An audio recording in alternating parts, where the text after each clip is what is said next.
اس کتاب میں جو نازل ہوا اسی کے مطابق ان میں فیصلہ کیجیے، اور حق بات سے نہ ہٹیے، اور نہ ہی ان کی خواہشات کو فالو کیجیے۔ یعنی اگر انسانوں کی خواہشات کے پیچھے چلا جائے تو ہر کوئی چاہے گا یعنی کہ مجھے ہی بینیفٹ ملے، چاہے میں ظالم بھی ہوں، تو یعنی یہ تو پھر تباہی ہے نا، جیسے کہ پچھلی کتابوں میں انہوں نے کر دی۔ اور آگے کہا جا رہا ہے کہ تم میں سے ہر ایک کے لیے اللہ نے ایک دستور، ایک راہ مقرر کر دی تھی، یعنی پچھلی شریعتیں جس طرح تھی، پچھلے جیسے جو انبیاء گزرے ان کو کتابیں دی گئی، ان کی شریعت ایک دوسرے سے مختلف تھی، یعنی بعض شریعت میں کچھ چیزیں حلال تھیں تو بعض میں دوسری وہ حرام تھی۔ اسی طرح بعض چیزوں میں آسانی تھی کسی کے لیے، اور بعض انہی چیزوں میں دوسری شریعت میں یعنی دوسری قوم کے لیے وہ ایسا نہ تھا۔ جیسے مثال کے طور پر آج ہمارے جو روزے ہیں ان کی جو ٹائمنگز ہے پچھلی امتوں کی فرق تھی، ان کی زیادہ تھی۔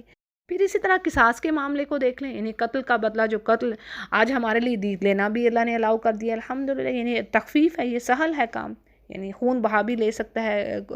جو مقتول کے جو وارث ہیں، لیکن اس کے برعکس یہود و نصارہ میں یہ چیزیں نہیں تھیں، یعنی ان میں فرق تھی۔ تو انشاءاللہ یہ سورۃ البقرہ میں ہم پڑھیں گے۔ تو اللہ فرما رہا ہے کہ اللہ کو اگر منظور ہوتا تو سب کو ایک ہی امہ بنا دیتا، یعنی سب کے سبھی ایمان والے ہوتے، لیکن کیا ہے کہ اللہ کی مرضی، اللہ کا ارادہ کیا ہے کہ اللہ تعالیٰ آزمائے اس میں سے جو تمہیں اللہ نے دے رکھا ہے۔ بس کیا ہے کہ ایمان والوں سے کہا جا رہا ہے کہ تم نیکی کے کاموں میں، خیرات کے کاموں میں بڑھو، اور اللہ ہی کی طرف تم سب کو پلٹنا ہے، پھر وہ تمہیں بتائے گا جس چیز میں بھی تم یہاں پر اختلاف کر رہے ہو۔ اور بات سمجھنے کی یہ ہے کہ اللہ سبحانہ وتعالیٰ نے قرآن کریم میں فرما دیے کہ دیکھو تم ان کے جیسے نہ ہونا جو گروہوں میں بٹ گئے، سیکٹس بن گئے، اختلافات اس حد تک بڑھے کہ نفرت، دشمنی، بغض، ہیٹ، جیلسی، اینیمیٹی، یہ چیزیں پیدا ہوئیں، تو یہ چیزیں ہلاک کر دینے والی ہیں۔ تو ٹھیک ہے، بعض جیسے صحابہ کرام کی بھی جو زندگیاں ہیں ہم ان میں دیکھتے ہیں، رسول کریم صلی اللہ علیہ وسلم کے واقعات سے ہی پتہ چلتا ہے کہ بعض اوقات صحابہ کرام نے بھی ایک ہی چیز کو ان کے سمجھنے میں دو طرح کے پوائنٹ آف ویو ہو گئے، تو لیکن ہر کسی کا آنر، احترام رکھنا ہے۔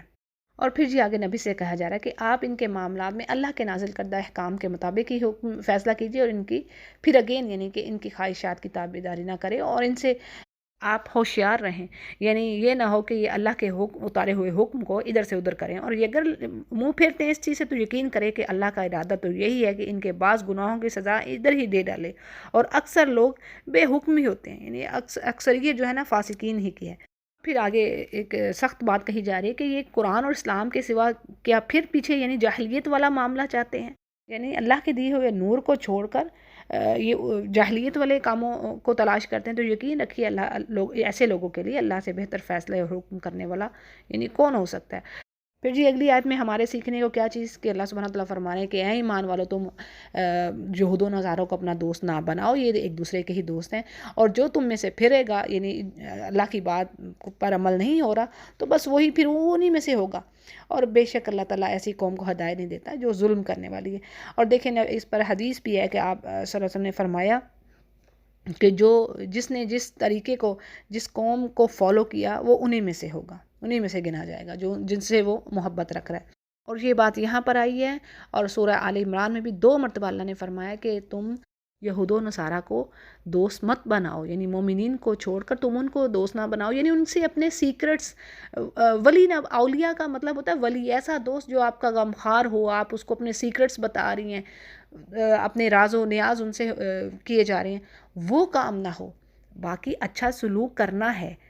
پریچ بھی تو کرنی ہے، اللہ کا پیغام بھی تو آگے پہنچانا ہے، یعنی اچھا سلوک آپ نے، اچھا رویہ، بہترین اخلاق، گڈ مینرز آپ نے لازمی دکھانے ہیں، یہ بات نہیں کہی جا رہی۔ دوستی کا مطلب ہے کہ گہری دوستی، اور اس کے پھر نتائج برے ہیں نا، جب آپ کی بہت گہری دوستی ہوگی، آپ ان میں گھلیں گے ملیں گے، پھر آپ انہی کی چیزوں کو پسند کریں گے، آپ پر ان کا رنگ چڑھنے کا جو ہے خدشہ ہے وہ ہو سکتا ہے۔ پھر جی آگے منافقوں کی بات آ رہی ہے کہ آپ دیکھیے نبی جن کے دلوں میں بیماری ہے، دوڑ دوڑ کر ان میں گھس رہے ہیں، کہتے کہ ہمیں تو خطرہ ہے، کہیں ایسا نہ ہو کہ ہم پر کوئی حادثہ پڑ جائے، یعنی جو منافقین ہیں، اور خطرہ کس چیز کا کہ مسلمانوں کو شکست ہو جائے گی تو ہمیں بھی پھر نقصان اٹھانا پڑے گا، اور بہت ممکن ہے کہ اللہ تعالیٰ یعنی اللہ فرما رہے ہیں کہ ہو سکتا ہے مسلمانوں کو فتح ہی اللہ دے دے، یا اپنے بعد سے کوئی چیز دے، یعنی یہود و نصارہ پر ٹیکس، جزیہ عائد کر دے۔ یہ اشارہ ہے اس طرف کہ قریظہ کے قتل اور ان کے اولاد کو جو قیدی بنایا گیا، اور پھر بنو نذیر کی جلا وطنی کی طرف۔ پھر کیا ہے کہ یہ اپنے دلوں میں چھپی ہوئی باتوں پر پھر یعنی پشیمان ہوں گے، اور پھر ایمان والے کہیں گے کہ کیا یہ وہی لوگ ہیں جو بڑے یعنی بڑی قسمیں کھا کر کہتے تھے اللہ کی کہ ہم تو تمہارے ساتھ ہیں، اور ان کے یعنی ہپوکریٹس کے بارے میں کہ کسی طرف بھی نہیں ہوتے، وہ جہاں فائدہ آیا بس اسی طرف ہوئے۔ تو اللہ فرما رہے ہیں کہ ان کے تو اعمال سارے غارت ہوئے اور یہ ہوئے ناکام، اور پھر کہا جا رہا ہے کہ اے ایمان والو تم میں سے جو شخص اپنے دین سے پھر جائے یعنی مرتد ہو گیا نعوذ باللہ، تو کیا ہے اللہ تعالیٰ بہت جلدی پھر ایسی قوم کو یعنی ان کے سامنے پھر ایسی قوم لا کھڑے کرے گا کہ جن کی صفات یہ ہوں گی کہ اللہ ان سے محبت کرے گا اور وہ اللہ سے محبت رکھیں گے، اور اہل ایمان کے لیے وہ نرم ہوں گے اور کافروں پر وہ سخت ہوں گے، اور اللہ کی راہ میں وہ جہاد کریں گے،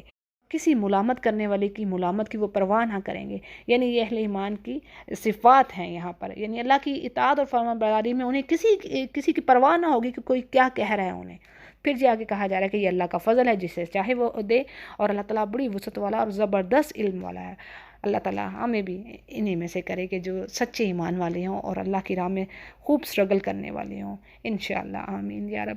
پھر جی آگے بات آ رہی کہ مسلمانوں تمہارا دوست تو خود اللہ ہے اور اس کا رسول ہے اور ایمان والے ہیں، اور جو نمازوں کی پابندی کرتے ہیں اور زکوٰۃ ادا کرتے ہیں، اور پھر یعنی اپنی نمازوں میں خشوع و خضوع رکھنے والے، ہمبل ہیں، اپنی نمازوں میں عاجزی دکھاتے ہیں، اور جو شخص اللہ اور اس کے رسول سے اور مسلمانوں سے دوستی کر لے تو وہ یقین رکھے کہ اللہ تعالیٰ کی جماعت ہی یعنی وہی گروہ غالب رہنے والا ہے، انشاءاللہ وہی غالب رہے گا۔ اور پھر کہا جا رہا ہے کہ مسلمانوں ان لوگوں کو دوست نہ بناؤ جو تمہارے دین کو ہنسی کھیل بنا رہے ہیں، خواہ وہ لوگ تم میں سے ہی ہوں یا تم سے پہلے جو جن کو کتاب دی گئی ان میں سے ہوں، یعنی یا چاہے وہ اہل کتاب ہوں چاہے تم میں سے ہی ہوں۔ یعنی دیکھیں نا، اب نام پہ تو کئی لوگ مسلمان ہوتے ہیں لیکن اللہ کے احکامات کی ہنسی اڑاتے ہیں، یقین نہیں کرتے، استغفر اللہ، اللہ کی پناہ مانگتے ہیں ہم اس چیز سے۔ تو ایسے لوگوں سے بھی اللہ کہتا ہے بچو، اور یہ کہا گیا نا کہ ایسی جگہ، یہ بھی قرآن کریم میں اللہ نے کہہ دیا کہ دیکھو جہاں پر اللہ کی آیات کا مذاق اڑایا جا رہا ہو وہاں پہ ہرگز نہ بیٹھو، اور اگر تمہیں یعنی جب بھی یاد آئے فوراً وہاں سے اٹھ جاؤ، کنارہ کش ہو جاؤ، دور ہو جاؤ، اوائڈ کرو ایسی گیدرنگ کو، اور اگر تم مومن ہو تو اللہ ہی سے ڈرتے رہو۔ پھر آگے کہا جا رہا ہے کہ جب تم نماز کے لیے کال کرتے ہو تو وہ ہنسی کھیل بنا لیتے ہیں اس چیز کو، اور یہ اس لیے کہ یہ بے عقل ہیں، یعنی کچھ لوگ ایسے ہیں، جیسے حدیث میں آتا ہے کہ شیطان اذان کی آواز سنتا ہے تو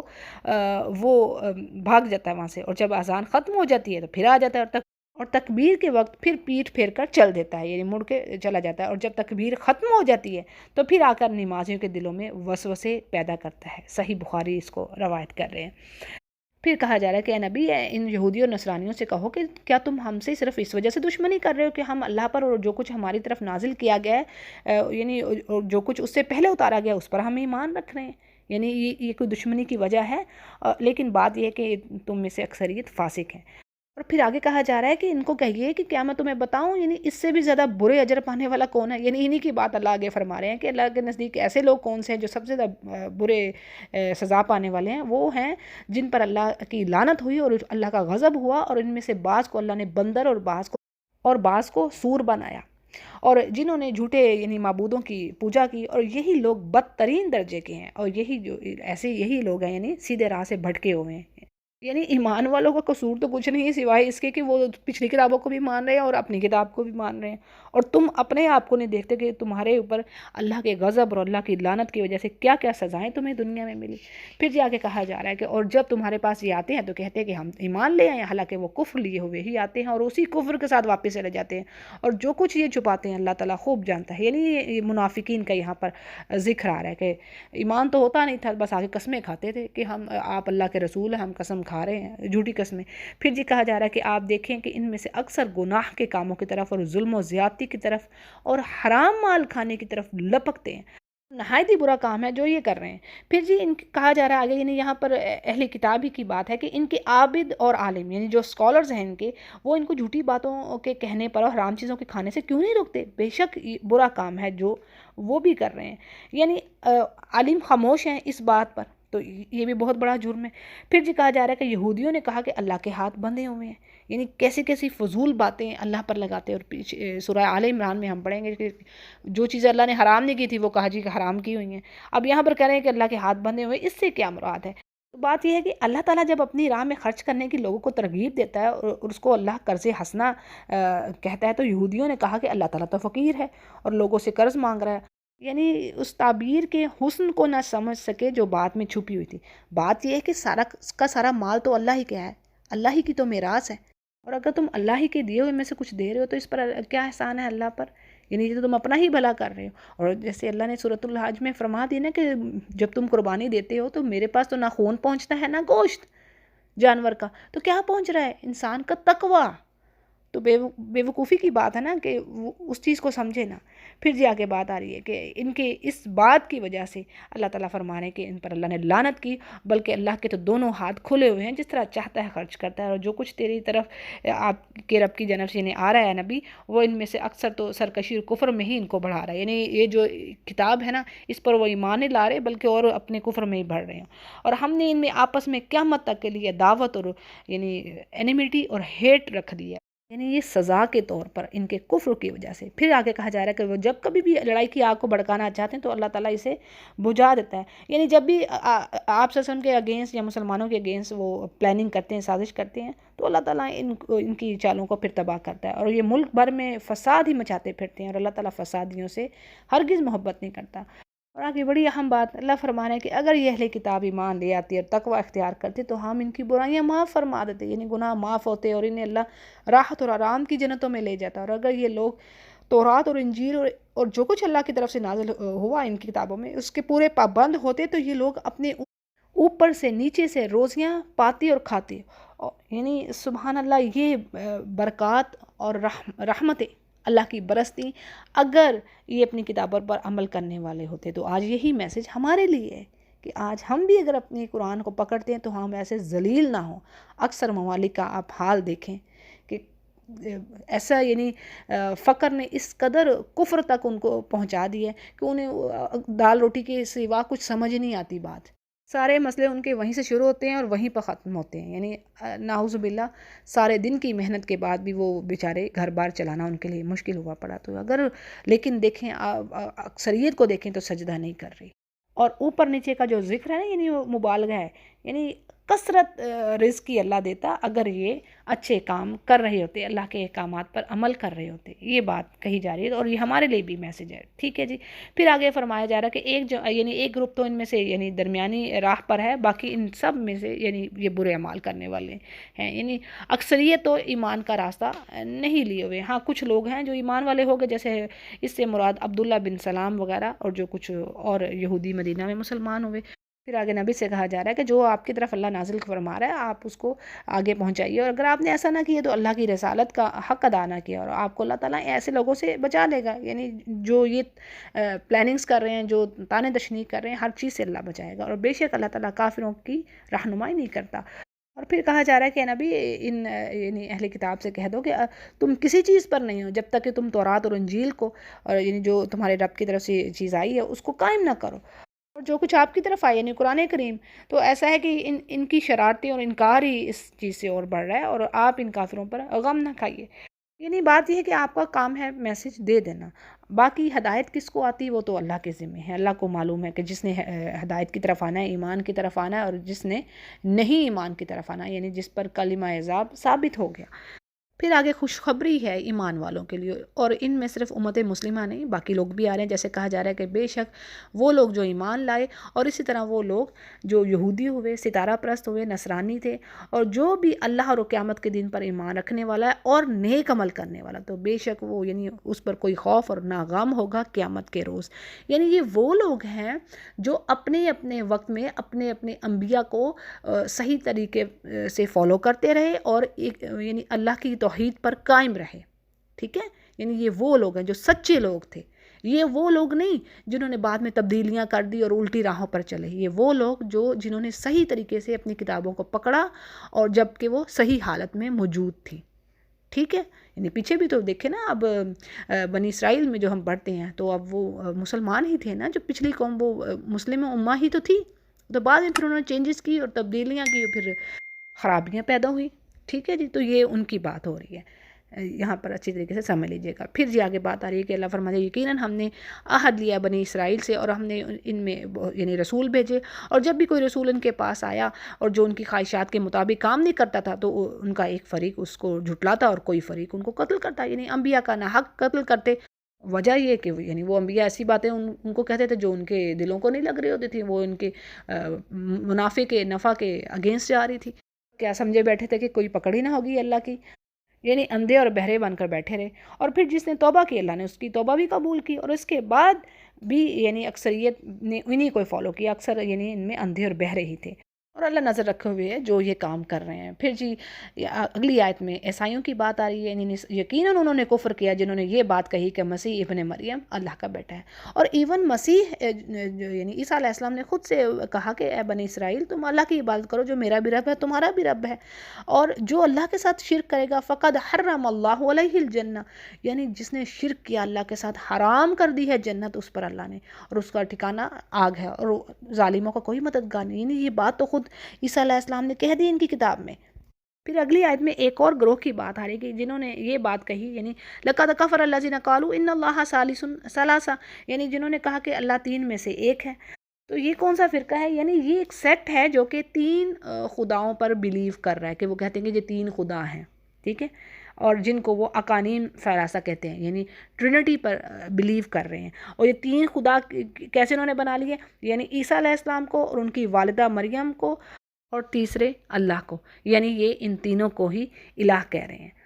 تو اللہ فرما رہے ہیں کہ اگر یہ اپنی بات سے باز نہیں آتے، یعنی اسی کفر پر جمائے رہتے ہیں، یہ کفر ہے نا، یعنی اللہ کے ساتھ وہ نہ صرف بیٹا بلکہ ان کی والدہ کو بھی الہ بنا دیے پکڑ کے، تو اگر یہ اس چیز سے باز نہیں آ رہے تو انہیں دردناک عذاب تو ضرور ہی پہنچے گا۔ اور پھر کہا جا رہا ہے کہ یہ کیوں نہیں اللہ کی طرف یعنی جھکتے، کیوں نہیں استغفار کرتے، اور اللہ تو بہت بخشنے والا اور رحم کرنے والا ہے۔ پھر جی عیسیٰ علیہ السلام کے بارے میں کہا جا رہا ہے کہ وہ پیغمبر ہونے کی سوا کچھ بھی نہیں ہے، یعنی ان سے پہلے بہت سارے میسنجرز گزرے، اور ان کی والدہ بھی ایک سچی عورت تھی، نیک عورت تھی، اور وہ دونوں کھاتے تھے اور پیتے تھے۔ یعنی یہاں پر اللہ نے بتا دیا کہ وہ دونوں بشر تھے، تو کوئی بشر الہ نہیں ہو سکتا۔ لیسا کا مثلہ شیئن، اس کے جیسی تو کوئی چیز ہی نہیں ہے۔ قل هو اللہ احد اللہ الصمد لم یلد ولم یولد ولم یکن لہ کفوا احد، یعنی نہ اس نے کسی کو پیدا کیا، نہ وہ خود کسی سے پیدا ہوا ہے، اور اس کے جیسا کوئی ہے ہی نہیں۔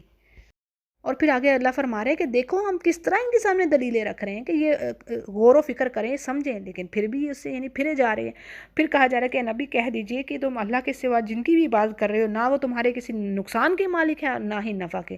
اور اللہ ہی خوب سننے والا اور پوری طرح جاننے والا ہے۔ اگلی آیت میں بھی انہی کا ذکر ہے کہ کہا جا رہا ہے کہ نبی ان سے کہیے کہ اہل کتاب تم اپنے دین میں زیادتی کر رہے ہو، یعنی وہ پیغمبر یا وہ لوگ جن کی تعظیم کا تمہیں حکم دیا گیا ہے، تم ان کی تعظیم سے بڑھ کر تم یعنی ان کو نبوت کے جو ان کا جو رینک تھا، نبی تھے وہ، اس سے بڑھا کر ان کو ربوبیت کے مقام پر لے گئے ہو، یعنی ان کو الہ بنا دیے، جبکہ وہ تو امام اور دینی قائد ہوتا ہے، یعنی وہ تو دین کی راہیں بتانے والا لیڈر ہے، امام ہے تمہارا، اس کی تعظیم اور یعنی آنر تو تم پر فرض ہے، لیکن یہ تو نہیں کہ اس کو رب کے برابر کھڑا کر دو، جو تمہیں بنانے والا، جو خالق ہے۔ اور کہا جا رہا ہے کہ تم ان لوگوں کو فالو نہ کرو، یعنی جو خود بھی بہکے ہوئے ہیں اور دوسروں کو بھی وہ گمراہ ہی کر رہے ہیں، اور وہ سیدھی راہ سے ہٹے ہوئے ہیں۔ پھر جی بنی اسرائیل کے بارے میں اللہ فرما رہا ہے کہ بنی اسرائیل کے کافروں پر اللہ تعالیٰ داود اور عیسیٰ ابن مریم کی زبان سے لعنت کروا رہا ہے، اس وجہ سے کہ وہ نافرمانیاں کرتے تھے اور حد سے آگے بڑھنے والے تھے، اور آپس میں ایک دوسرے کو برے کاموں سے نہ روکتے تھے، اور جو بھی یہ کر رہے تھے یقیناً بہت ہی برا کام ہے۔ یعنی ایک تو بات یہاں پر واضح ہو رہی ہے کہ زبور میں حضرت داود اور انجیل میں عیسیٰ علیہ السلام کی زبان سے ان پر لعنت کر دی گئی، اور دوسرا لعنت کے اسباب کیا ہیں؟ نمبر 1 یعنی نافرمانیاں، واجبات کا چھوڑ دینا اور حرام چیزوں کو کرنا، اور اسی طرح دوسری چیز کیا؟ یعنی دین میں بدعات کی طرف جانا ہے، انوویشنز کرنا، غلو کرنا، حد سے بڑھنا۔ تو یہ 2 چیزیں ان کی لعنت کا سبب ہوئی ہیں، اللہ تعالیٰ اس سے بچائے۔ اور اسی طرح یہ بھی چیز آ رہی ہے کہ ایک دوسرے کو برائی سے بھی نہیں روکتے تھے، یہ بھی بہت بڑا جرم، اور بعض مفسرین نے تو اسی چیز کو کہا ہے کہ یہی ان کی یعنی لعنت کا سبب تھا،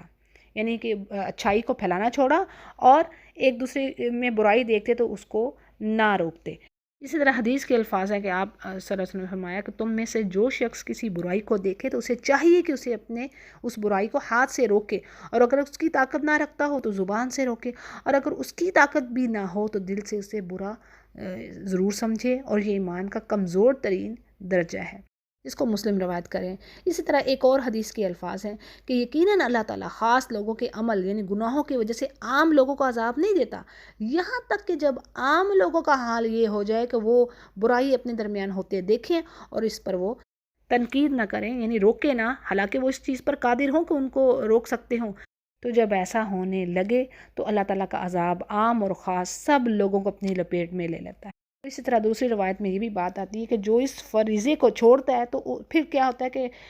اللہ کے عذاب کا وہ مستحق ہو جاتا ہے، اور پھر تم اللہ سے دعائیں بھی مانگو گے تو وہ قبول نہ ہوں گی۔ اس کو بھی مسند احمد روایت کر رہے ہیں۔ یعنی یہ اتنی بڑی بات ہے، برائی سے نہ روکنا اور اچھائی کو نہ پھیلانا، یہ کوئی چھوٹی چیز نہیں ہے۔ پھر ان کی ایک اور کوالٹی بتائی جا رہی ہے کہ ان میں سے بہت سے لوگ ہیں کہ اے نبی آپ دیکھیں گے وہ کافروں سے ہی دوستیاں کرتے ہیں، جو کچھ انہوں نے اپنے لیے آگے بھیج رکھا وہ بہت ہی برا، یعنی وہ کام کر رہے ہیں، اور اللہ تعالیٰ ان سے ناراض ہے اور ہمیشہ وہ عذاب میں ہی رہیں گے۔ پھر آگے کہا جا رہا ہے کہ اگر یہ اللہ پر اور نبی پر جو نازل کیا گیا اس پر ایمان لے آتے تو یہ کافروں سے پھر دوستیاں نہ کرتے، لیکن اکثریت ان میں فاسق ہی ہے۔ یعنی جو صحیح معنوں میں ایمان والا ہوگا وہ کیا ہے، وہ کافروں سے دوستی نہیں کرے گا۔ ٹھیک ہے، یہ بات ہے جاننے کو۔ اگلی آیت میں بدترین دشمن کون سا مسلمانوں کا، یعنی جیسے بات آ رہی کہ یقیناً اے نبی آپ ایمان والوں کا سب سے زیادہ دشمن یہودیوں اور مشرکوں کو پائیں گے۔ یعنی یہودی اور مشرکین یہ سب سے زیادہ دشمنی میں بڑے ہوئے ہیں مسلمانوں کے، اور تاریخ میں جو ان کے واقعات ہیں، جو انہوں نے سازشیں کی مسلمانوں کو نقصان دینے کے لیے، بے شمار ہے۔ پھر جی آگے کہا جا رہا ہے کہ یعنی ایمان والوں میں دوستی میں زیادہ قریب آپ نصارہ کو پائیں گے، یعنی عیسائیوں میں۔ اور ان کی کوالٹی بھی اللہ نے بتا دی کہ ان میں کچھ ایسے لوگ ہیں یعنی جو عبادت گزار ہیں، نیک ہیں، اور یعنی گوشہ نشین یعنی علماء ہیں، خطبہ ہیں، اور ان عیسائیوں میں حلم اور تواضع یعنی ہمبل ہیں، تکبر نہیں کرتے۔ اور ان میں سے کچھ ایسے بھی ہیں جب وہ رسول کی طرف سے نازل کردہ کلام کو سنتے ہیں تو ان کی آنکھوں سے آنسو بہتے ہیں، اور اس کی وجہ یہ کہ وہ حق بات کو پہچان لیتے ہیں اور کہتے ہیں کہ اے ہمارے رب ہم ایمان لے آئے، بس تو ہمیں بھی شاہدین میں سے یعنی تصدیق کرنے والوں میں سے لکھ دے۔ اس آیت کی تفسیر میں بات کچھ اس طرح ہے کہ یعنی یہ جو آیت ہے عیسائیوں کے بارے میں نازل ہوئی ہے، اور یہ کون سے عیسائی ہیں؟ تو بات کچھ اس طرح ہے کہ مسلمانوں کی زندگی جب مکہ میں بے حد تنگ کی گئی تو وہ حبشہ میں دو مرتبہ ہجرت کر کے گئے، اور اس وقت حبشہ میں نجاشی کی حکومت تھی، یعنی عیسائی حکومت تھی۔ اور روایات سے پتہ چلتا ہے کہ آپ صلی اللہ علیہ وسلم نے حضرت عمرو بن امیہ دمری رضی اللہ عنہ کو اپنا خط دے کر نجاشی کے پاس بھیجا، اور انہوں نے جا کر اس کو سنایا تو نجاشی نے وہ مکتوب سن کر حبشہ میں موجود مہاجرین کو اور جعفر بن ابی طالب رضی اللہ عنہ کو اپنے پاس بلایا، اور اپنے علماء اور یعنی جو اس کے جو رہنما تھے، اسکالرز تھے، ان کو بھی جمع کر دیا، اور پھر حضرت جعفر کو قرآن کریم پڑھنے کا حکم دیا گیا۔ تو جعفر رضی اللہ عنہ نے سورہ مریم پڑھی، جس میں حضرت عیسیٰ علیہ السلام کی معجزاتی پیدائش اور ان کے اللہ کے میسنجر ہونے اور رسالت کا ذکر ہے، جسے وہ سن کر یعنی سب کے سب بڑے متاثر ہوئے، اور آنکھوں سے ان کے آنسو جاری ہو گئے اور وہ ایمان لے آئے۔ اور بعض یہ بھی کہتے ہیں کہ نجاشی نے اپنے کچھ علماء نبی کریم صلی اللہ علیہ وسلم کے پاس بھیجے، جب آپ نے انہیں قرآن پڑھ کر سنایا تو بے اختیار ہی ان کی آنکھوں سے آنسو جاری ہو گئے اور وہ ایمان لے آئے۔ تو جی یہاں پر ان لوگوں کے بارے میں ذکر آ رہا ہے، اور آگے مزید انہی کے بارے میں اللہ فرما رہا ہے کہ وہ کہتے ہیں کہ ہمارے پاس کون سا عذر ہے کہ ہم اللہ پر اور جو بات حق ہے ہم تک پہنچی ہے ہم اس پر ایمان نہ لائیں، اور ہم تو اس بات کی امید رکھتے ہیں کہ ہمارا رب ہمیں یعنی نیک لوگوں کی رفاقت میں جنت میں داخل کرے۔ تو اس پر اللہ فرماتے ہیں کہ اسی لیے اللہ تعالیٰ نے ان کی اس بات کی وجہ سے ان کو ایسے جنات میں اللہ انہیں داخل کرے گا جہاں نہریں بہہ رہی ہوں گی، یعنی اللہ کی جنت، اور ان میں ہمیشہ ہمیشہ رہیں گے، اور نیک لوگوں کا یہی بدلہ ہے، اور جن لوگوں نے کفر کیا اور ہماری آیات کو جھٹلایا تو وہ لوگ ہی دوزخ والے ہیں۔ پھر کہا جا رہا ہے اے ایمان والو، اللہ تعالیٰ نے جو پاکیزہ چیزیں تمہارے واسطے یعنی حلال کی ہیں ان کو حرام مت کرو، یعنی جو چیزیں اللہ نے حلال کر دی ہیں ان کو خام میں حرام نہ کیا جائے اپنے اوپر، انلیس کہ کوئی یعنی آپ طبیب کوئی ڈاکٹر کسی بات سے مشورہ دے رہا ہے کہ یہ چیز کھانے سے یہ نقصان ہے باڈی میں، تو وہ پھر ایک دوسری چیز آ جاتی ہے۔ تو اس آیت کا جو بیک گراؤنڈ ہے یعنی جس وجہ سے یہ نازل ہوئی، اس کے بارے میں یہ کہا جاتا ہے جیسے حدیث میں ہے، ایک شخص آپ صلی اللہ علیہ وسلم کی خدمت میں حاضر ہوا اور اس نے آ کر کہا کہ یا رسول اللہ جب میں گوشت کھاتا ہوں تو نفسانی شہوت کا غلبہ زیادہ ہو جاتا ہے، تو اس لیے میں نے اپنے اوپر گوشت حرام کر لیا۔ اب جس پر یہ آیت نازل ہوئی، صحیح ترمذی اس کو روایت کر لیں۔ اسی طرح اس دیگر روایات بھی اس سے ثابت ہیں، جیسے کہ بعض صحابہ جو تھے یعنی اللہ کا تقوی اور ڈر اس قدر ان میں زیادہ تھا، اور عبادت کی غرض سے بعض حلال چیزوں سے بھی وہ دور رہتے، جیسے کہ عورت سے نکاح کرنے سے، اور رات کے وقت سونے اور دن کے وقت کھانے پینے سے بچتے، یعنی یہ چیزیں ایسی تھیں جن پر آپ صلی اللہ علیہ وسلم نے جب آپ کے علم میں یہ باتیں آئیں تو آپ نے انہیں منع فرمایا۔ اور دیکھیں یہود و نصارہ سے ہمیں کیا بات پتہ چل رہی ہے کہ انہوں نے اپنی دین میں زیادتی کی، اور زیادتی کسی بھی چیز میں ہو تو وہ اللہ کو پسندیدہ نہیں ہے۔ یعنی ایکسٹریم ہونا کسی بھی چیز میں اچھی بات نہیں ہے، چاہے دین کے کام ہوں، ریچولز ہوں یا دنیا کے کام ہوں۔ جیسے اللہ نے آگے فرما دیا کہ حد سے نہ آگے بڑھو، اور اللہ تعالیٰ حد سے بڑھنے والوں کو پسند نہیں کرتا۔ اور اللہ نے جو چیزیں تم کو دی ہیں ان میں سے جو تمہیں مرغوب ہیں، حلال ہیں، کھاؤ اور اللہ تعالیٰ سے ڈرو جس پر تم ایمان رکھتے ہو۔ یعنی دین یہ سہل ہے، دین فطرت ہے، اس میں اللہ نے تنگی نہیں بنائی۔ سبحان اللہ، جب ہم پڑھتے ہیں اپنے دین کی شریعت کو، جو لاز ہیں، جو ایشوز ہیں، تو جو پچھلی قومیں ہیں ان پر زیادہ ایسا محسوس ہوتا ہے کہ کچھ ان پر زیادہ سختیاں تھیں بنسبت اس امہ کے، تو یہ اللہ کا فضل ہے۔ پھر جی آگے کہا جا رہا ہے کہ اللہ تمہاری قسموں پر، یعنی جو لغو قسم کی قسمیں جو ان پر اللہ پکڑ نہیں کرتا، لیکن پکڑ ان قسموں پر کرتا ہے جو تم پورے ارادے کے ساتھ، یعنی پوری انٹینشن کے ساتھ تم قسم کھا رہے ہو کسی کام پر، پھر اس کی پکڑ آتی ہے اگر وہ قسم پوری نہ کی جائے۔ ہاں، اللہ کی معصیت پر اگر قسم کھائی جائے گی تو اس کو پورا کرنا نہیں صحیح، بلکہ اس پر ہے کہ کفارہ ہی دے دیا جائے۔ اچھا، تھوڑی سی وضاحت میں آپ کے آگے ذرا کوئکلی رکھ دیتی ہوں کہ قسم جو ہے عربی میں اس کو حلف یا یمین کہتے ہیں، اور اس کی 3 اقسام ہیں، 3 ٹائپس ہیں قسم کی۔ نمبر 1 وہ قسم جو انسان یعنی عادتاً بغیر ارادے کے کھائی جاتا ہے، اس کو عادت پڑی ہوتی ہے بات بات پر قسم کھانا، اس پر کوئی یعنی پکڑ نہیں ہے۔ پھر ایک وہ قسم جھوٹی قسم ہے جو انسان دھوکہ اور فریب دینے کے لیے کھائے، تو یہ کبیرہ گناہ ہے۔ اور اسی طرح تیسری ٹائپ قسم کی وہ ہے جو انسان اپنی بات میں زور پیدا کرنے کے لیے، تاکید کے لیے، یعنی کہ وہ لازمی وہ کام کرے گا تو اس پر وہ قسم کھا لے، تو ایسی قسم کو اگر وہ توڑتا ہے تو وہ پھر اس کا کفارہ دے گا۔ لیکن جیسے کہ میں نے بتا دیا کہ اللہ کی نافرمانی کے کام پر قسم کھانا اس کو ہرگز پورا نہیں کرنا چاہیے، اور اگر کسی نے قسم کھا لی ہے پورے ارادے کے ساتھ کہ میں یہ نافرمانی کا کام کروں گا یا کروں گی، تو اس کو اس قسم کو توڑنا چاہیے اور اس پر پھر اسے کفارہ دینا پڑے گا۔ یہ بڑی اہم بات ہے، جان لیجئے، ٹھیک ہے۔ اور اگر کوئی عام کسی کام پر قسم کھاتا ہے اور اس کو پورا نہیں کر پاتا، اس کو توڑ دیتا ہے، تو پھر اس کا کفارہ کیا ہے؟ جیسے اگلی آیت میں بات آ رہی ہے، تو اس کا کفارہ یعنی قسم توڑنے کا 10 محتاجوں کو کھانا کھلانا درمیانے درجے کا، یا جیسے کہ اپنے گھر والوں کو کھلاتے ہیں، یا ان کو کپڑا دینا، یا پھر ایک غلام یا لونڈی آزاد کرنا، اور جس کو ان سب کی طاقت نہ ہو، یعنی نہ وہ کھانا کھلا سکتا ہے، نہ کسی کو کپڑا دے سکتا ہے، نہ غلام یا لونڈی آزاد کر سکتا ہے، تو وہ کیا کرے؟ 3 دن کے مسلسل روزے رکھے۔ یہ ہے قسموں کا کفارہ جب تم کھاؤ، اور اپنی قسموں کا خیال کرو، اللہ فرماتے ہیں، اور یہ تمہارے واسطے اللہ اپنے یعنی احکامات کو واضح کر رہا ہے تاکہ تم شکر کرو۔ اچھا جی، یہ جو کفارہ ہے قسم کا، اس کے حوالے سے تھوڑی سی اور ڈیٹیل دیے چلوں آپ کو۔ 10 مسکینوں کا کھانا، یعنی کوانٹٹی کتنی بن رہی ہے، تو یہاں پر جو بات آ رہی ہے وہ یہ کہ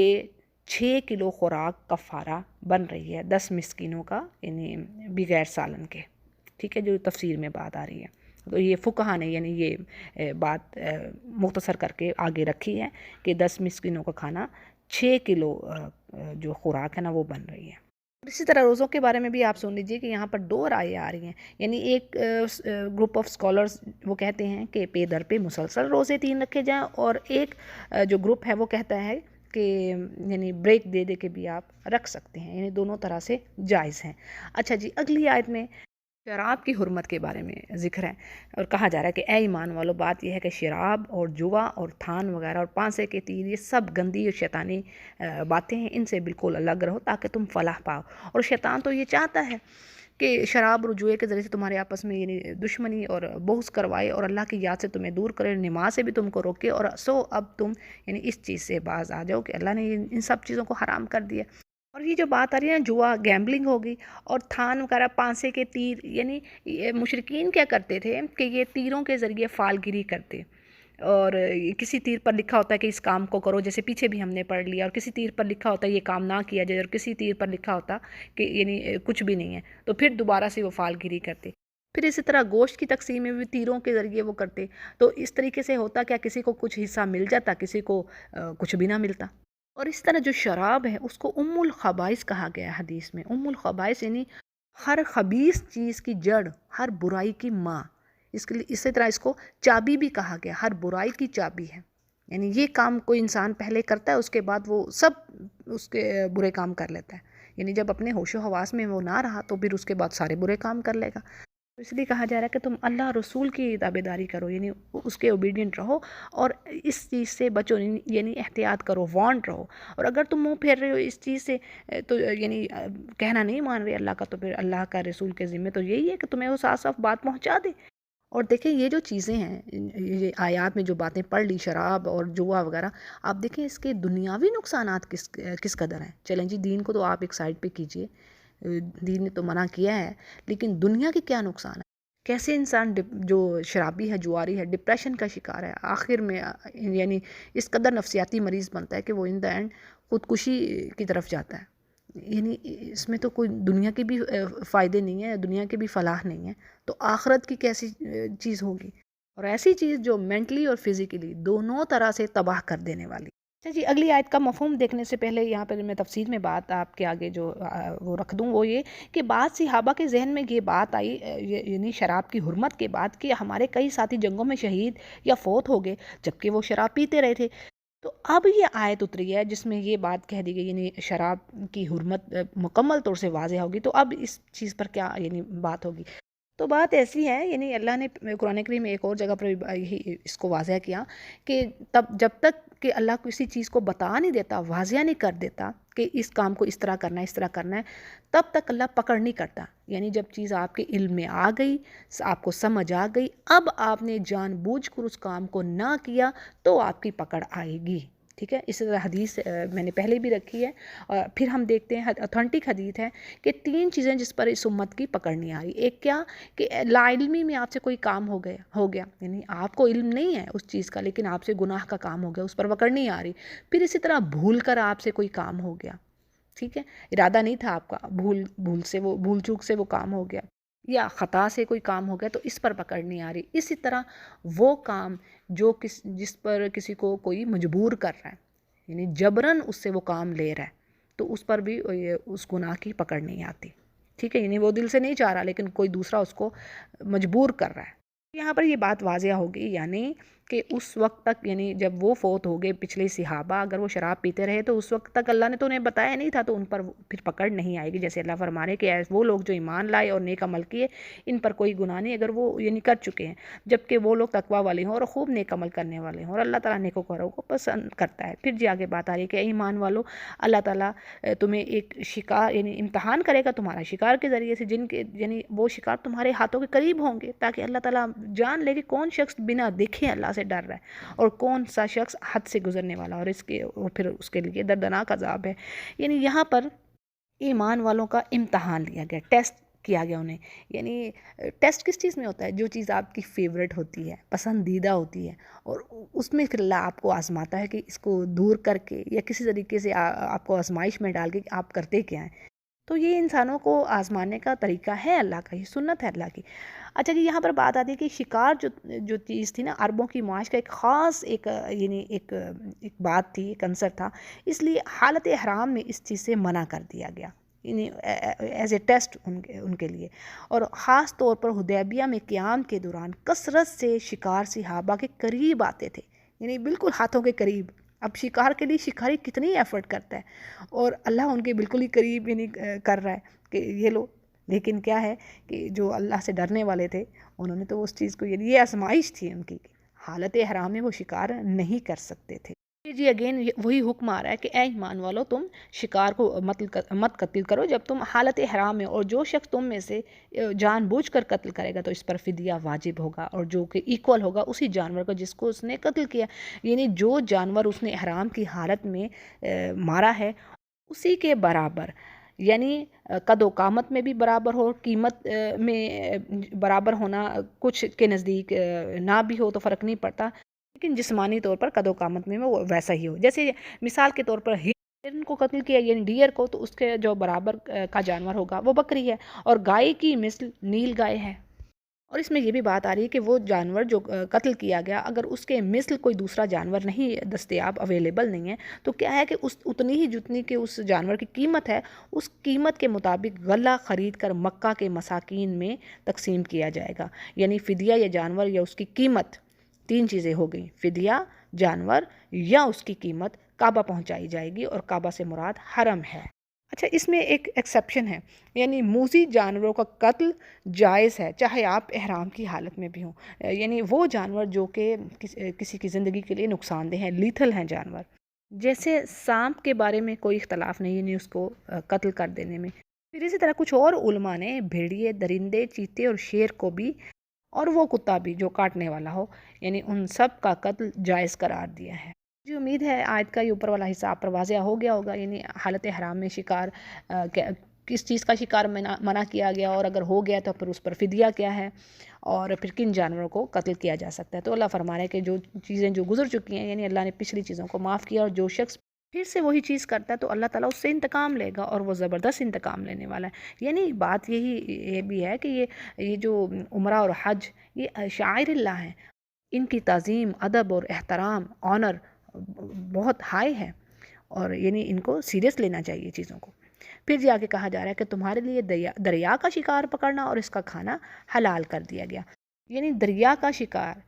سی فوڈ پکڑنا یہ حلال ہے۔ پھر جی آگے بات آ رہی ہے تمہارے فائدے کے واسطے اور مسافروں کے واسطے، اور خشکی کا شکار پکڑنا تمہارے لیے حرام کیا گیا، یعنی خشکی کا شکار منع کر دیا اللہ نے، لیکن یہ جو سمندری شکار ہے اس کو اللہ نے حلال کیا۔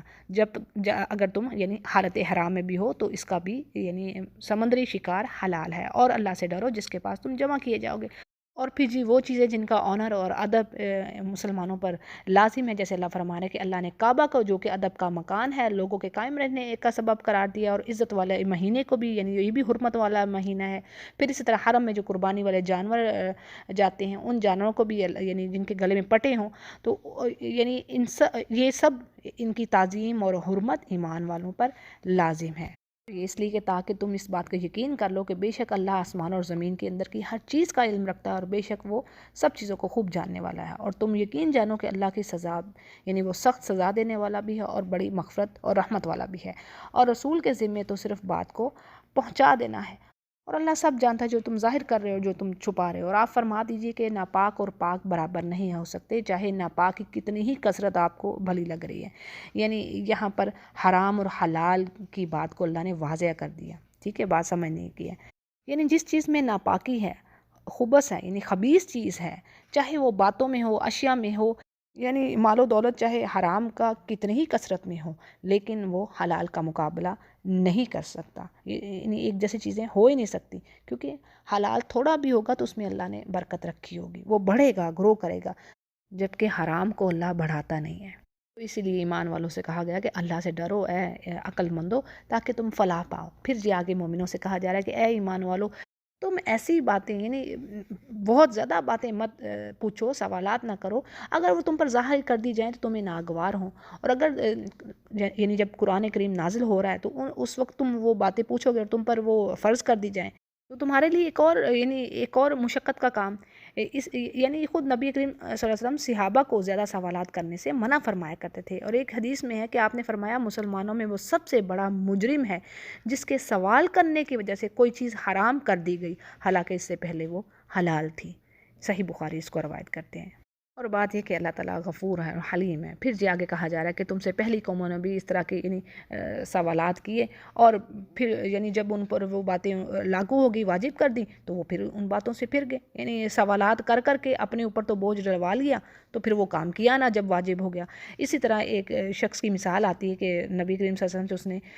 اس نے سوال کیا، اور کیا کہ حج ہر سال ہوگا، یعنی آپ اس پر خاموش رہے۔ پھر اس نے یعنی 3 مرتبہ اپنا سوال دہرایا کہ کیا ہر سال حج ہوگا،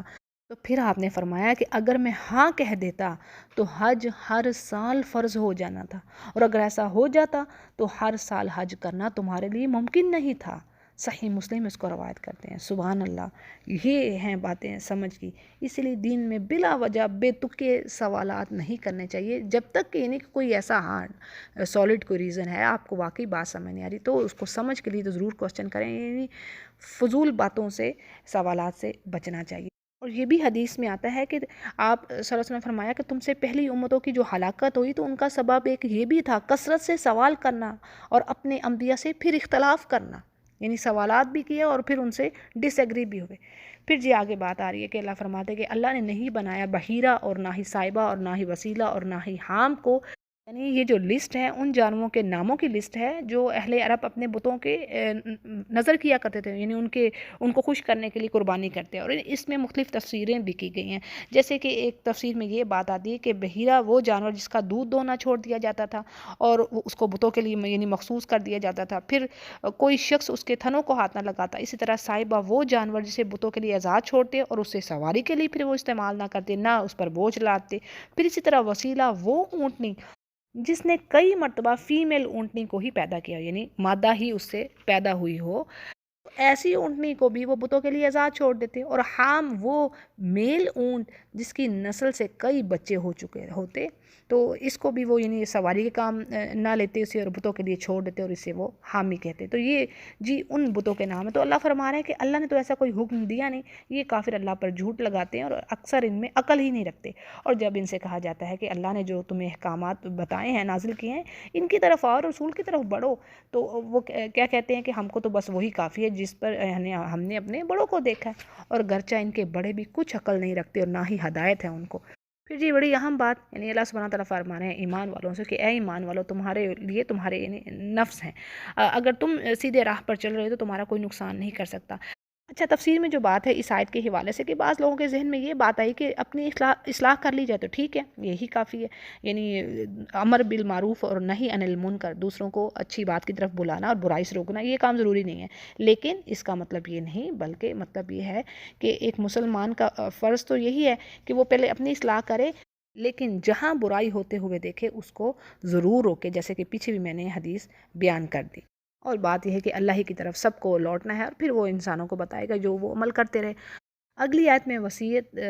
کی جا رہی ہے مومنوں کو کہ جب موت کا وقت ہو تو وہ لازم ہے اس پر کہ وہ وصیت کر دے۔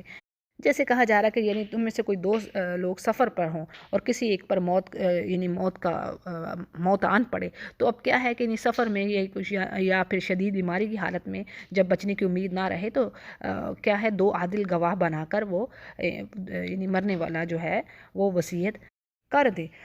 یعنی سفر میں دو گواہ کر لے۔ اب کیا ہے کہ اگر مرنے والے کے جو ورثہ ہیں ان کو شک پڑ جائے کہ یہ جو دو لوگ ہیں انہوں نے مال میں خیانت یا تبدیلی کی ہے وصیت میں، تو وہ نماز کے بعد لوگوں کی موجودگی میں ان سے قسم لیں، یعنی یہ طریقہ کار بتایا گیا۔ اب اگر وہ قسم کھاتے ہیں کہ وہ یہ کہیں کہ ہم اپنی قسم کے بدلے دنیا کو کوئی فائدہ حاصل نہیں کر رہے، یعنی ہم جھوٹی قسم نہیں کھا رہے، اللہ کی بات کو ہم چھپاتے نہیں ہیں، اور نہیں تو اس حالت میں ہم گناہ گار ہوں گے۔ آیت کے مفہوم کو سمجھنے کے لیے تفسیر سے جو واقعہ آ رہا ہے وہ میں آپ کے آگے رکھ دیتی ہوں۔ یعنی اس کی شان نزول میں ایک واقعہ بیان ہوا ہے، وہ یہ کہ بنو سہم کا ایک آدمی تمیم داری اور عدی بن بدا کے ساتھ سفر میں گیا، وہاں سہمی کا انتقال ہو گیا، اور یہ علاقہ ایسا تھا کہ وہاں پر کوئی مسلمان نہیں تھا، جبکہ اس کے ساتھ جو دونوں ساتھی تھے وہ عیسائی تھے۔ اب یہ دونوں ساتھی اس کا چھوڑا ہوا مال لے کر اس کے ورثہ کے پاس آئے اور سارا سامان ان کے حوالے کر دیا، لیکن اس سامان میں چاندی کا ایک پیالہ موجود نہیں تھا جس میں سونے کے باریک نقش و نگار بنے ہوئے تھے۔ تو رسول کریم نے ان دونوں سے حلف لیا، یعنی قسم لی، تو اب انہوں نے جھوٹی قسم اٹھا لی۔ پھر کیا تھا کہ وہ پیالہ اس کے ورثہ نے، یعنی سہم کے جو وارث تھے، انہوں نے مکے میں پایا۔ اب پوچھنے پر پتہ چلا کہ یہ پیالہ انہوں نے یعنی جس نے بھی خریدا اس نے کہا کہ اس نے وہ پیالہ تمیم اور عدی سے خریدا ہے۔ سو سہمی کے ورثہ میں سے دو شخصوں نے قسم اٹھائی کہ یہ پیالہ یعنی سہمی ہی کا ہے، اور انہوں نے یہ بھی کہا کہ ان کی گواہی ان غیر مسلموں کی گواہی سے زیادہ حقدار ہے۔ بس پھر انہی کے بارے میں یہ آیت نازل ہوئی۔ صحیح بخاری اس کو روایت کرتے ہیں۔ یعنی اس واقعے میں کافی چیزیں ہیں سمجھنے کو، یعنی اگر کوئی سفر پر ہے، ایک تو وصیت اللہ تعالیٰ نے ویسے ہی کہہ دی ہے کہ جس کا یعنی پاس مال و دولت ہے تو اس پر ایک رات ایسی نہ گزرے کہ اس نے وصیت کر رکھی ہو، اصول تو یہی ہونا چاہیے۔ اور اللہ فرما رہا ہے کہ اللہ سے ڈرو اور سنو، اور اللہ تعالیٰ فاسق لوگوں کو ہدایت نہیں کرتا۔ پھر جی آگے کہا جا رہا ہے کہ جس روز اللہ تعالیٰ تمام پیغمبروں کو جمع کرے گا اور پھر ان سے پوچھے گا کہ کیا تم کو یعنی تمہاری قوموں نے تمہیں کیا جواب دیا تھا، تو وہ کہیں گے کہ ہمیں کچھ خبر نہیں۔ یعنی بات یہ ہے کہ انبیاء علیہ السلام کے ساتھ ان کی قوموں نے جو بھی معاملہ کیا، اچھا یا برا، اس کا علم تو اللہ کو بھی ہے، لیکن کیا ہے کہ اللہ اور وہاں پر جو انبیاء جواب دیں گے وہ اللہ کی جلالت کی عظمت کی وجہ سے، یعنی ہیبت اور خوف کی وجہ سے، اور یا پھر اس چیز کا تعلق ان کی وفات کے بعد کے حالات سے ہوگا کہ وہ کہیں گے کہ علام الغیب تو یعنی اللہ تیری ہی ذات ہے اور تجھے زیادہ معلوم ہے۔ اور پھر کہا جا رہا ہے کہ جب عیسیٰ علیہ السلام سے اللہ فرمائے گا کہ یاد کرو میری نعمتیں جو میں نے تم پر کی اور تمہاری والدہ پر، اور پھر اسی طرح جبریل علیہ السلام سے تمہاری مدد کی، یعنی یہ مدد کون سی تھی؟ جو اللہ نے معجزات دیے عیسیٰ علیہ السلام کو کہ عیسیٰ علیہ السلام مٹی سے پرندہ بناتے، پھر اس میں پھونک مارتے تو وہ زندہ ہو جاتا، تو وہ جبرائیل علیہ السلام ساتھ مدد کر رہے تھے۔ پھر اسی طرح مردے کو زندہ کرتے، پھر اسی طرح کوڑی کو وہ ٹھیک کرتے۔ یہ سورہ آل عمران میں ہمیں معجزات کی بات ملتی ہے۔ پھر جی آگے اللہ فرما رہا ہے کہ اللہ نے ان کو یعنی حکمت اور کتاب کی تعلیم دی اور تورات اور انجیل عطا کی، اور انہی معجزات کا ذکر ہے جو میں نے آپ کے آگے بات رکھ دی۔ اور کیا ہے کہ مردے کو وہ زندہ کرتے، لیکن اللہ کے اذن سے، یعنی اللہ کی اجازت سے، اس کے حکم سے ہر چیز ہو رہی تھی۔ اور پھر مزید اللہ کا احسان، یعنی اللہ فرمانا ہے کہ جب بنی اسرائیل کو اللہ نے ان سے یعنی عیسیٰ علیہ السلام سے روکے رکھا، اور جبکہ وہ ان کے پاس دلیلیں لے کر آئے تھے، یعنی ہر نبی کے مخالفین اللہ کی آیات کو دیکھ کر انہیں معجزات نہ کہتے بلکہ جادو کہتے،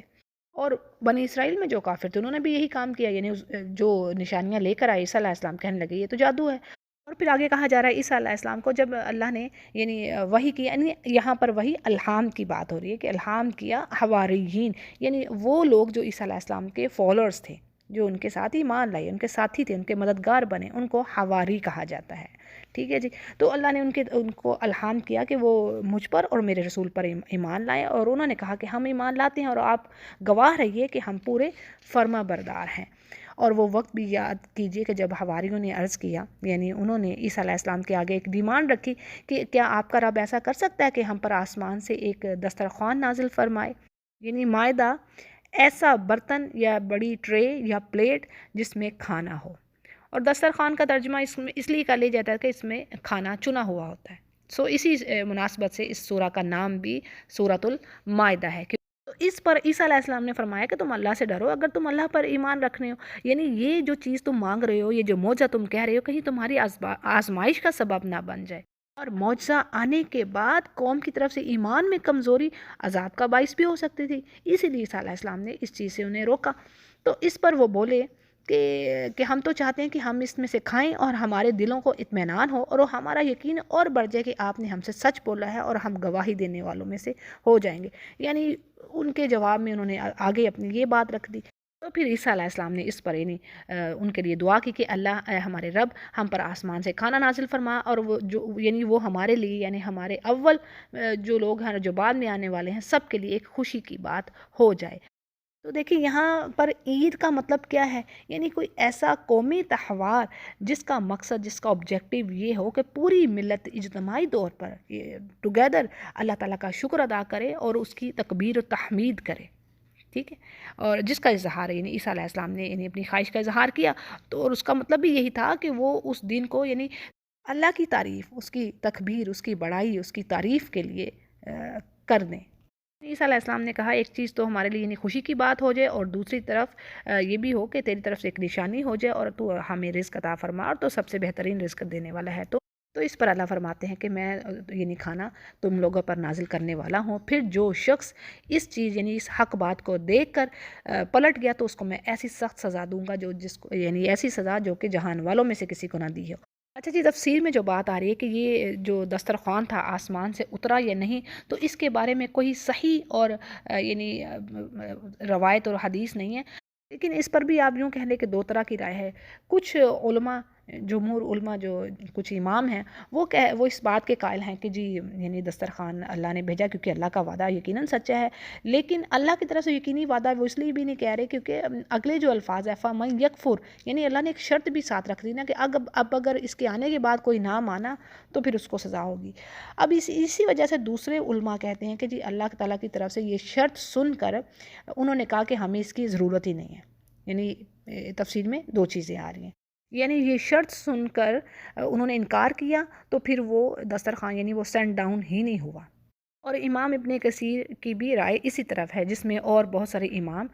رائے دے رہے ہیں یعنی نفی میں کہ وہ سینڈ ڈاؤن نہیں ہوا۔ اچھا جی، آگے اللہ فرما رہے ہیں کہ عیسیٰ علیہ السلام سے وہ وقت بھی یاد کیجئے کہ جب اللہ فرمائے گا یعنی قیامت کے دن کہ اے عیسیٰ ابن مریم، کیا آپ نے ان لوگوں سے کہا تھا کہ مجھ کو اور میری ماں کو اللہ کے علاوہ تم معبود بناؤ؟ تو عیسیٰ عرض کریں گے کہ میں تو تجھ کو اس چیزوں سے پاک سمجھتا ہوں، اور مجھے تو یہ بات سوٹ ہی نہیں کرتی، زیبا ہی نہیں دیتی کہ میں ایسی بات کہوں جس کا کہنے کا مجھے کوئی حق نہیں ہے، اور اگر میں نے یہ کہا ہو تو تجھ کو اس کا زیادہ علم ہے۔